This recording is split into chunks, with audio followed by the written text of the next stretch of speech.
기도하며 감사합니다. 고맙습니다. 우리가 읽은 고린도전서 8장의 내용은 너무 잘 알고 있는 내용입니다. 한마디로 말한다면 그 주제적인 내용은 소위 아디오파라라는 내용에 대해서 다루고 있습니다. 들어보셨죠? 그 말의 의미는 별거 아닌 거라는 헬라어의 말입니다.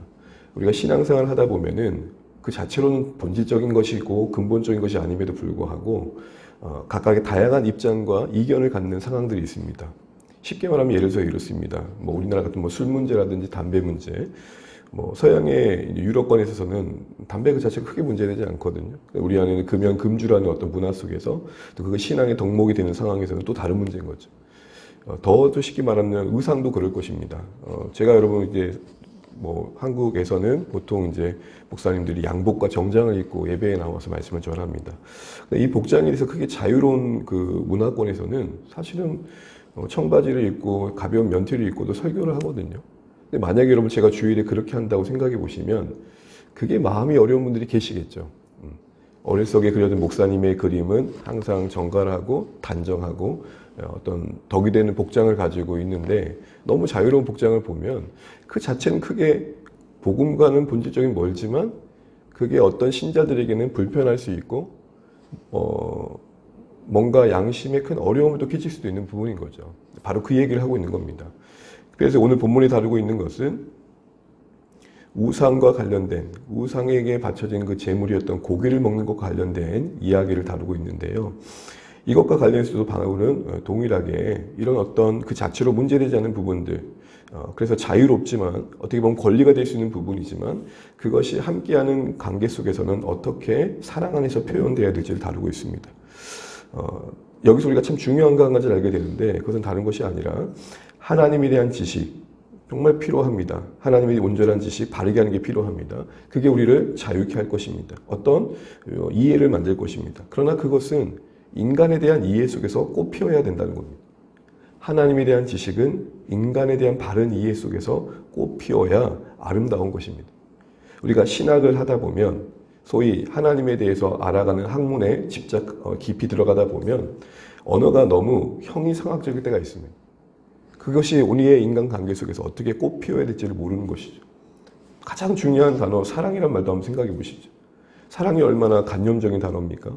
그런데 그게 나와 너 사이에서 공동체 안에서 어떻게 표현되어지고 어떻게 나타나야 되는 부분은 고민해야 될 부분인 것입니다. 특별히 오늘 이 고린도 교회 가운데 이 우상의 제물과 관련된 문제에 있어서는 지식이 있는 자, 소위 그래서 자유를 누리는 자와 여전히 옛 습관, 지금도 그런다는 건 아니지만 예전에 우상 숭배의 그 습관의 과거의 경험에 깊이 침잠했던 그 경험 속에서 지금도 그것에 우상을 숭배하는 건 아니지만 그 문화의 영향을 받고 있는 신자들, 그 사이 속에서 이 지식이 어떻게 자리 잡아가야 될지를 이야기하고 있는 것이죠.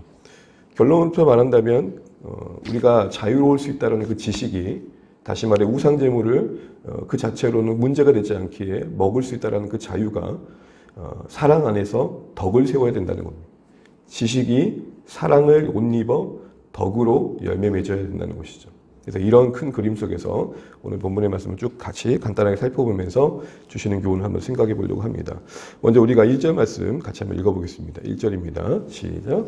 우상의 제물에 대하여는 우리가 다시 다 지식이 있는 줄 아나 지식은 교만하게 하며 사랑은 덕을 세우나니. 아멘. 1절에서 이미 오늘 이 본문이 말하고자 하는 주제가 담겨 있다고 할 수 있을 것입니다. 우상 제물에 대한 지식이 있다 이 말은 바로 4절부터 6절과 관련된 내용입니다. 4절부터 6절의 내용을 7절에서는 그렇게 받고 있죠. 그러나 이 지식은, 그럼 여러분 여기서 바울이 말하고 있는 우상 제물에 관한 지식은 뭐죠? 한마디로 우상은 실제하지 않는 별것 아닌 존재라는 겁니다. 그러니 그 우상에 바쳐진 제물을 먹는다고 해서 그게 우리에게 영향을 줄 수는 전혀 없다는 것을 지금 이야기하고 있는 겁니다. 진짜 신은 하나님이시고 우상은 거짓신이기 때문에 형상에 불과하기 때문에 거기에 바쳐진 그 무엇을 먹는다 한들 그게 하나님의 자녀된 우리에게 전혀 영향을 줄 수 없다. 이게 지금 지식입니다. 맞는 거죠. 왜냐하면 오직 하나님 외에는 참된 신이 없다는 것을 알고 있고 그러기에 우상에게 헛된 우상에게 뭔가를 바쳐서 드려진 제물이라 한들 그게 우리에게 영향을 줄 수 없는 것은 분명하기 때문입니다. 그런데 문제는 뭐냐? 이 지식이 있는 자가 여전히 이 지식은 알고 있지만 내면화되지 않은 신자들 관계 속에서 어떻게 해야 되냐는 것입니다. 이 지식의 확신을 가지고 우쭐댔던 자가 있던 겁니다. 당시에 모든 관혼상제라 그러죠. 모든 결혼, 장례 이런 문화들은 신전 중심으로 이루어졌었습니다. 워낙 신전이 가득했던 도시였기 때문에. 그래서 예를 들어서 누가 결혼한다 그러면 내가 예수 믿고 구원을 받은 하나님의 자녀가 됐는데 이전에 관계되었던 친구들이 있을 거 아닙니까? 친구가 자녀가 결혼한다고 해서 갔더니 이제 어디 신전에서 결혼을 하는 거예요. 당연히 거기 나온 음식들은 다 신전을 거쳐 나온 음식이니까 피로원을 참여한다면 피로원에서 먹는 음식도 당연히 우상에게 바쳤던 제물을 먹게 되는 거죠. 그러나 그 사람은 그걸 먹는 게 문제가 되지 않는 겁니다. 왜요? 지식이 있으니까요. 오직 하나님만이 참신이고 우상은 거짓된 신이기 때문에 거기에 바쳐진 그 제물이 나에게 영향을 줄 수 있는 지식이 있는 겁니다. 자유롭게 먹고 있어요. 그런데 중요한 것은 그 지식이 사랑 안에서 덕을 세우는 쪽으로 가지 못하면 누군가는 넘어지게 된다 이 얘기를 하는 것입니다. 특별히 1절 끝절에 이 덕을 세운다 이 말은 혹시 새로운 삶을 배웠던 분들은 기억하실지 모르겠습니다. 오이코 도메오입니다. 권사님 기억나신가요? 빌드업입니다. 교회가 건물이 이렇게 지어져 가는 겁니다. 건물이 지어져 가도 교회가 이렇게 함께 어울려서 세워져 가야 된다는 겁니다. 모든 지식이 사람을 세우는 건 아닌 것입니다. 왜냐하면 앞서 말씀드린 것처럼 그 지식이 사람에 대한 이해 속에 배려로 표현되어서 함께 자라가 여유를 두어야 되기 때문이거든요. 그런 의미에서 걸려 넘어진 자들이 있더라는 겁니다. 그거를 지금 7절에서 얘기하는데요. 한 부류, 두 부류가 나오는데 첫 번째 부류는 어떤 부류가 있냐면 우리 7절 한번 읽어보겠습니다. 7절입니다. 그러나 이 지식은 모든 사람에게 있는 것은 아니므로 어떤 일은 지금까지 우상에 대한 습관이 있어 우상 제물로 알고 먹는 거로 그들의 양심이 약하여지고 더러워지느니라. 한 부류는 어떻게 보면은 소심한 부류입니다. 7절에 이 지식이 모두의 것이 아니라는 것은 그걸 모른다는 게 아닙니다. 왜냐하면 앞에서는 우리가 모두가 다 알고 있다 그러거든요. 1절을 보시게 되면 우리는 다 지식이 있다 그러잖아요. 그런데 7절에서는 그게 모든 사람이 있는 건 아니라고 그래요. 뭐가 앞뒤가 안 맞잖아요. 이 말은 뭐냐면 지식으로는 알고 있지만 그 지식이 내면화되기까지 시간이 걸리는 사람이 있다는 겁니다. 그래서 7절에서 얘기하는 것은 모든 사람에게 있지 않다라는 그 지식의 개념은 알고는 있지만 시간이 걸린 사람이라는 거예요. 그래서 특별히 이 사람은 어떤 사람이냐면 여전히 우상에 대한 습관이 있는 자입니다. 얼핏 보면은 이 사람이 아직 예수 믿고도 우상에 빠져 있는 사람인가 라고 생각할 수 있고 그렇지만 지금 우상 숭배를 계속하고 있다는 말이 아니라 과거에 우상 숭배에 너무 빠져 있던 사람이다 보니까 아직도 그 기운에서 헤어나오지 못하는 사람이에요. 머리로는 하나님이 살아계신 걸 알아요. 하나님이 참신인 걸 머리로 알아요. 근데 여전히 우상 제물을 먹게 되면 그 우상신을 염두하게 된다는 거예요. 깨림칙하다는 거예요. 하나님께 괜히 죄송하고 먹어도 상관없는데 먹고 나면 우상에게 예배한 것 같고 하나님께 미안하고 그런 상황에 있는 사람들의 마음은 많이 괴롭겠죠. 죄책감에. 한 예를 들면 이것은 유대인들에게도 얘기될 것 같습니다. 여러분 유대인들 가운데 예수 믿는 사람들도 우상이 별거 아니라는 걸 압니다. 머리로는 그것이 그냥 조각 형상에 불과하다는 걸 알아요. 그런데 온몸에 유대인으로서 배어있는 문화적 예민함이 있잖아요. 그래서 우상하면 치를 떨었던 그들 아닙니까? 우상을 혐오하고 우상을 거리를 두며 자랐습니다. 이런 우상에 대한 예민함이 있기 때문에 이 예민함이 예수 믿고 어떤 바른 지식을 가진다고 해서 곧장 이렇게 자리 잡은 건 아니라는 것이죠. 어떤 그런 정서적인 혐오감이라든지 실체적 불편함을 갖는 거예요. 그래서 이방인들이 우상 제물의 그 고기를 먹는 걸 보면은 정말 이거는 뭐라 그럴까요? 그냥 어떻게 그럴 수 있어? 라는 마음을 갖는 것이죠. 머리로는 그게 이해가 되면서도.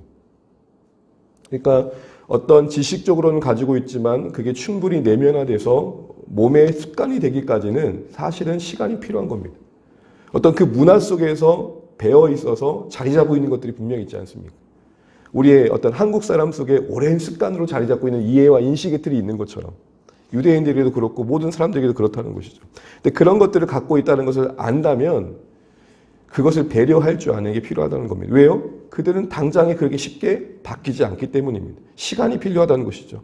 어떤 게 습관이 되기까지 오랜 시간이 걸리는 것처럼 동일하게 하나님을 바르게 하는 지식이 몸에 제대로 된 습관이 되기까지 진짜 긴 시간이 필요하다는 겁니다. 어떻게 보면 평생 안 바뀌는 경우도 있습니다. 어떤 사람에게는 정말 당연하고 불편하지 않는 일들이 누군가에게는 진짜 불편할 수 있다는 거예요.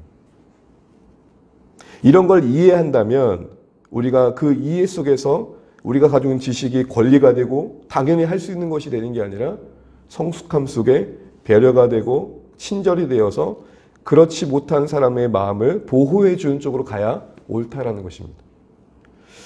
어떤 한 신자가 무슬림 출신의 신자가 있었습니다. 예수님을 믿고 개종한 거예요.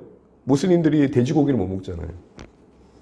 이제는 머리로 먹어도 안다고 하지만 여전히 몸은 과거를 기억하고 있는. 그래서 돼지고기를 애써 먹어보려고 노력을 하는데 몸이 두드러기가 나고 이건 뭐 어떻게 해볼 수 없는. 그런데 구역 모임 갈 때마다 제육볶음, 돼지, 수육 뭐 이런 것만 나오는. 어떻게든 형제들과 함께 하려고 성도들과 함께 하려고 하지만 삼겹살 파티를 하는 날이면 고역이 아닐 수 없다는 것이죠. 이분에게 이게 평생 걸리는 문제인 거죠.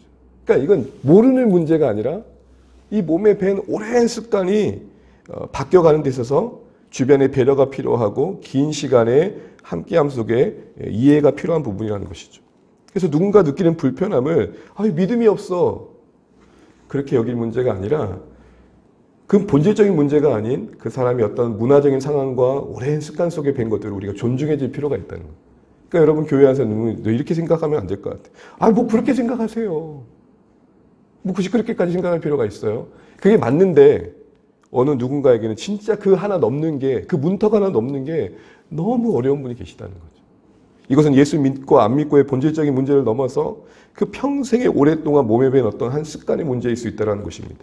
그래서 여러분 여기 습관의 문제가 그 부분인 것입니다.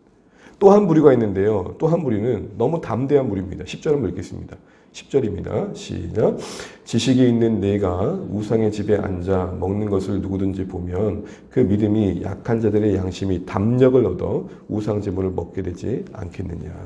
또 한 부류는 담력을 얻는 부류입니다. 담력을 얻는 부류. 담력을 얻는 부류는 누굴까요?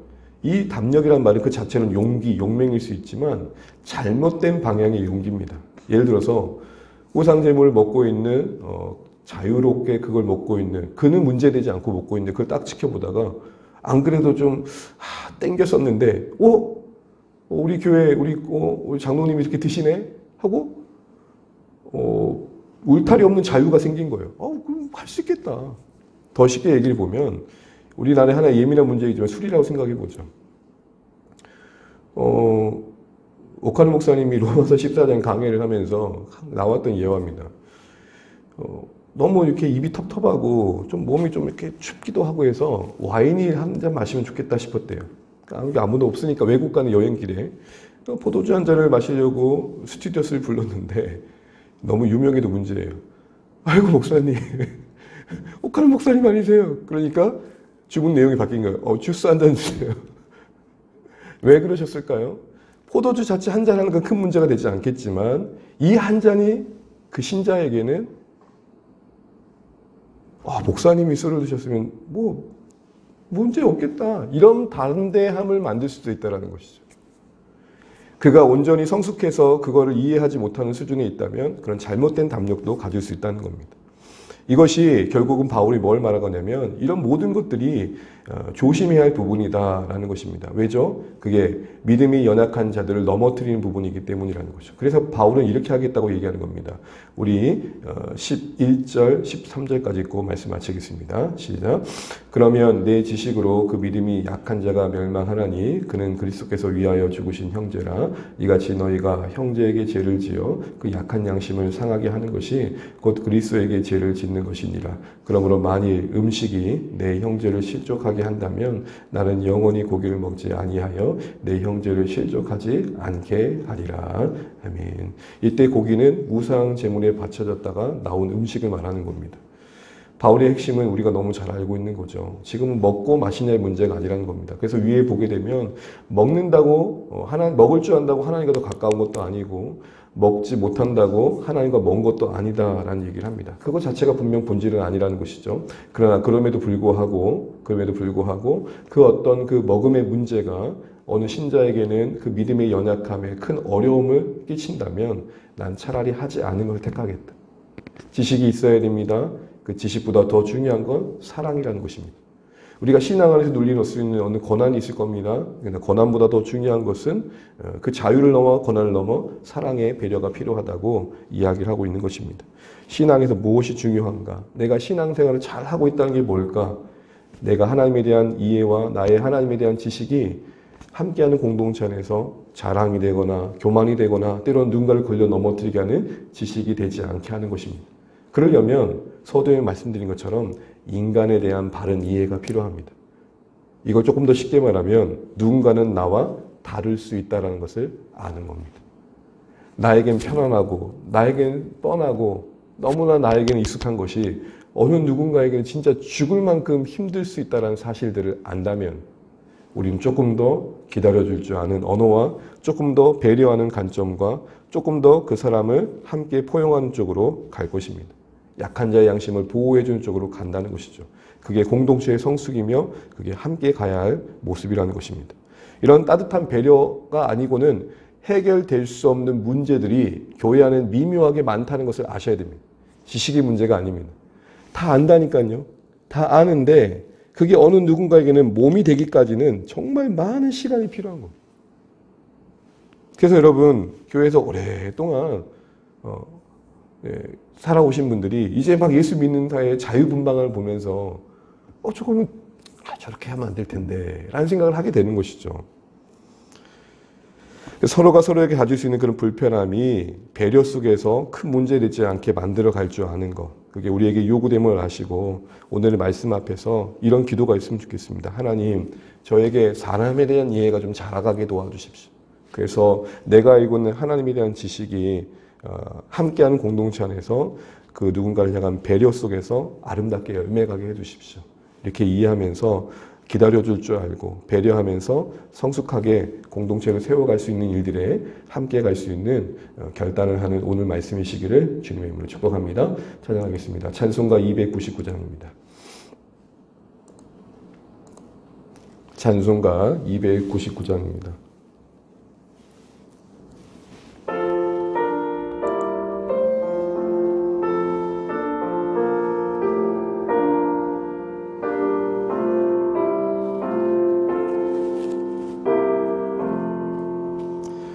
하나님 사랑은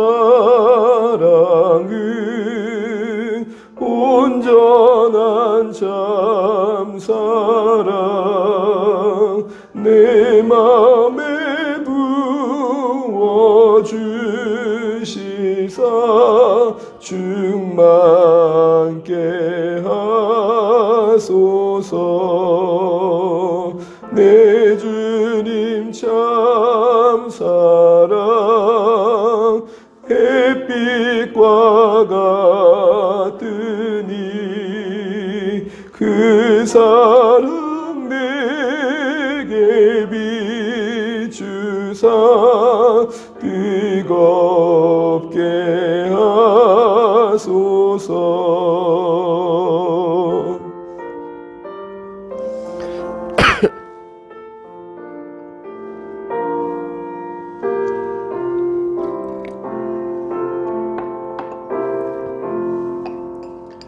그 사랑 앞에는 풍파도 그치며 어두운 밤도 안하니 그 힘이 그도다.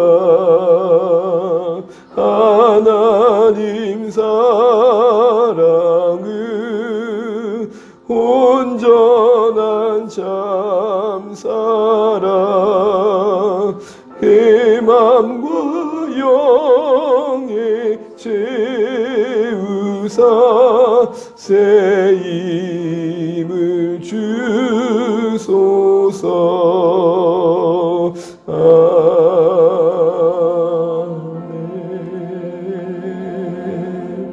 오늘도 주신 말씀 붙들고 함께 기도하겠습니다. 하나님, 오늘 바울이 지식이 있어 자유를 누리고 있고 우상의 제물을 먹는 것을 거리낌 없이 먹었던 신자들에게 여전히 과거에 그 우상 숭배했던 기억 속에 매여서 그 음식을 먹으면 마치 우상을 예배하는 것 같은 마음을 갖는 연약한 신자들에게 그 습관이 여전히 몸에 배어서 지식으로는 그게 아닌 걸 알면서도 상관치 않을 수 없는 그런 어려움을 겪고 있는 신자들을 배려하라고 말하고 있고, 혹시나 그것이 잘못된 담대함을 낳을 수 있음도 고려하라고 말하고 있습니다. 우리가 할 수 있다는 것과 우리가 하는 것이 다른 누군가에게 어떤 영향을 줄 수 있는가를 먼저 헤아리고 그 부정적인 영향력을 살필 줄 아는 게 공동체에 필요하다고 말합니다. 정말 서로 다른 사람들이 함께 모인 이곳에 그런 예민한 부분들을 배려해주고 어떻게 보면 그 정서적인 예민함과 우리 몸에 밴 여러 가지 이해들을 헤아려주는 보편적인 언어와 함께 갈 줄 아는 자세가 참 공동체에 필요하겠다 싶습니다. 우리 사랑이 모호한 게 아니라 함께하는 공동체 안에 배려라는 구체적인 언어로, 삶으로 열매 맺을 수 있도록 기도해 주시면 좋겠습니다. 상관없잖아가 아니라 그게 상관없을 수 없는 연약한 자들도 있다는 거 기억하면서 우리의 행동과 언어가 좀 더 성숙해 갈 수 있는 우리의 모습이 될 수 있도록 기도해 주시고, 주 안의 교회가 계속해서 사랑하는 가족들, 또 영혼들, 또 자녀들, 또 이웃들을 품고 기도하며 섬기는 공동체 되게 하시고, 이제 와락을 앞두고 우리가 기도하기 위해 섬기기 위해 작정했던 영혼들 한 사람 한 사람 다시 한번 기억하시면서 하나님 그 초대에 응할 수 있도록 은혜를 달라고, 마음의 문을 열어달라고 기도하시면 좋겠습니다. 오늘부터 오늘 자녀들이 학교에 갈 텐데 그 걸음들을 지켜주시고 그 은혜가 하나님 면에서 임할 수 있도록 기도해 주시면 좋겠고, 새로운 준비를 하고 있는 사랑하는 자녀들 위에도 주의 은혜가 임할 수 있도록 기도해 주십시오. 지치지 않도록, 낙심치 않도록 은혜를 주시라고 기도하시면 좋겠습니다. 특별히 육신의 연약함과 또 질병과 싸우고 있는 우리 사랑하는 성도님들을 기억하여 주시고 은혜로서 이겨낼 수 있도록 하나님의 간섭하심이 있도록 기도해 주시기 바랍니다.